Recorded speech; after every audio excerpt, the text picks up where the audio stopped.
ભરૂચ જિલ્લા સગર સમાજ દ્વારા ગંગા મૈયા પર ખોટું અને શાસ્ત્ર વિરુદ્ધનું નિવેદન આપનાર હરિભક્ત સામે કાર્યવાહીની માંગ. ભરૂચ જિલ્લા સાગર સમાજે ગંગા મૈયા પર ખોટું નિવેદન આપનાર હરિભક્તના વિરોધમાં કલેક્ટરને આવેદનપત્ર આપ્યું, જેમાં હરિપ્રબોધમ ગ્રુપના એક હરિભક્તના વાયરલ વિડીયોમાં તેણે ગંગા મૈયાની પવિત્રતા અંગે ખોટું ઇતિહાસ અને શાસ્ત્ર વિરુદ્ધ નિવેદન આપ્યું. ગંગા મૈયાને પવિત્રતા આપનાર તેમના ગુરુ છે, જે સંપૂર્ણપણે અસત્ય હોય વિરોધ વ્યક્ત કરાયો. સગર રાજા ભગીરથની હજારો વર્ષોની કઠોર તપસ્યાના પરિણામે ગંગા મૈયા પૃથ્વી પર અવતરિત થયા હતા અને સદીઓથી ગંગા મૈયા ભારતીય સંસ્કૃતિ, ધર્મ અને પવિત્રતાનું પ્રતીક છે.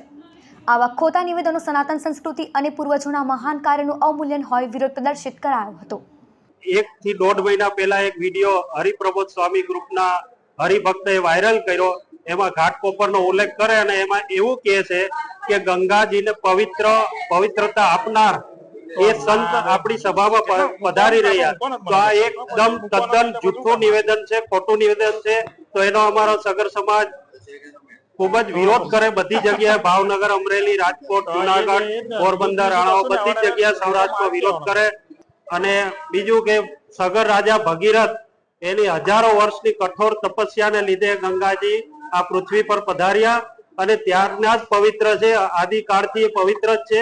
તો આ એકદમ અમારો વિરોધ છે કે આ એ ભાઈ જે કોઈ હરિભક્ત હોય એનું નિવેદન પાછું લે અને સગર સમાજની માફી માંગી અને બીજો સોશિયલ મીડિયામાં બીજો વિડીયો એનો મૂકી અને વાયરલ કરી દે.